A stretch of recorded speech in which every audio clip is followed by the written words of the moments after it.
রামনারায়ণ রাম এই ধারাবাহিকে আমরা ক্রমাগত জীবনের বিভিন্ন দিক এবং বিষয় সম্পর্কে বিশদে বুঝতে পারছি। সেটা ধর্ম হোক বা অধর্ম, পাপ কিংবা পুণ্য। বিভিন্ন ধর্মের বিভিন্ন গ্রন্থ রয়েছে, যেমন সনাতনীদের জন্য রয়েছে ভাগবত গীতা, রামায়ণ। মুসলমানদের জন্য রয়েছে কোরআন শরীফ, খ্রিস্টানদের জন্য রয়েছে বাইবেল। এখন কার ধর্মগ্রন্থ সঠিক তা নিয়ে মানুষের মধ্যে অনেক সংশয় রয়েছে। এই পৃথিবীতে সবাই মানুষ হয়ে জন্মেছে, কিন্তু না জানি মানুষ কত কত ভিন্ন ভিন্ন ধর্ম সৃষ্টি করেছে এবং প্রত্যেককে একে অপরের থেকে আলাদা করেছে। প্রতিটি মানুষ ধর্মের বন্ধনে মানুষকে আবদ্ধ করে শুধু নিজের স্বার্থপরতা চরিতার্থ করছে।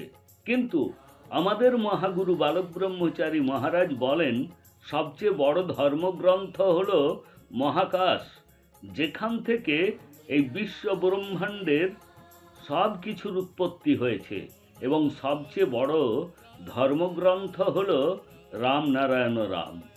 এই ধর্মগ্রন্থের প্রতিটি পাতায় ছড়িয়ে রয়েছে এই বিশ্ব ব্রহ্মাণ্ডের সমস্ত গ্রহ এবং নক্ষত্র সহ সমস্ত কিছু। এই পৃথিবীতে প্রায় 800 কোটি মানুষ আছে, তাদের সমস্ত দেহ এই ধর্মীয় গ্রন্থ বা রামনারায়ণ রাম, যাতে পঞ্চভূত রয়েছে। জল, আলো, মাটি, বাতাস ও মহাকাশ, এই 5টি উপাদান থেকে আমরা শক্তি ও প্রজ্ঞা পাই। এই প্রজ্ঞা আমাদেরকে জীবনের প্রকৃত অর্থ এবং জীবন কিভাবে যাপন করা উচিত তা বুঝতে সাহায্য করে। পৃথিবীর জন্ম হলে মানুষ এই দেহ, চেতনা, চিন্তা, বুদ্ধি ও বিবেক পেয়েছে, জ্ঞান পেয়েছে। আপনি যখন সঠিক জ্ঞান পান, তখন আপনি আপনার সামনে সফলতার সঠিক পথ দেখতে পাবেন।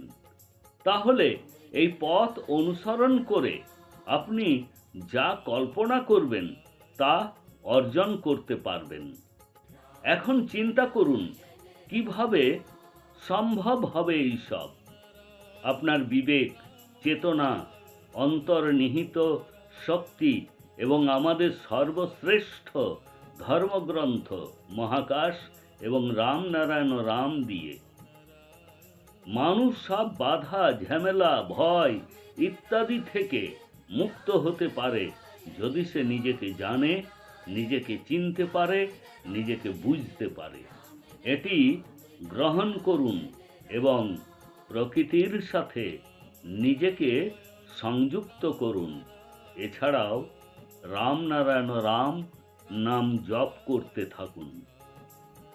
মানুষ, পশু পাখি, গাছপালা সকলেরই পৃথিবীর সব কিছুর ওপর সমান অধিকার রয়েছে। আজকের ব্যস্ত জীবনে আপনি যদি কোনো কাজ করতে চান, তাহলে আপনার মন ও বিবেককে বলুন যে আমি এই কাজটি করতে চাই। আপনার মন ও বিবেক নিজেই আপনাকে সঠিক পথ দেখাবে এই কাজটি করা উচিত কি না। আমাদের মন, চেতনা ও বিবেক সবাইকে জ্ঞান দেয়। এরা প্রত্যেকেই আমাদের মধ্যে দাস হিসাবে প্রতিষ্ঠিত রয়েছে। তাই তাদের কথাকে অগ্রাধিকার দিয়ে শোনা ও বোঝা আমাদের কর্তব্য। আমাদের বিবেক আমাদেরকে নির্দেশ দেয় যে আমরা যে কাজটি করতে যাচ্ছি তা ভালো না খারাপ, সেটা করব কি করব না।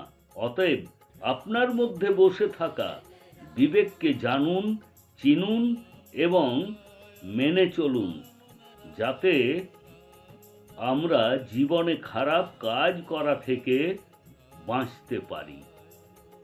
আপনি যদি আপনার জীবনের কল্যাণ চান, তবে আপনার ধ্যান করা উচিত। এছাড়াও রামনারায়ণ রাম নামের সাথে যোগদান করুন। ধ্যানের মাধ্যমে আপনি আপনার মন ও বিবেককে শক্তিশালী করতে পারবেন।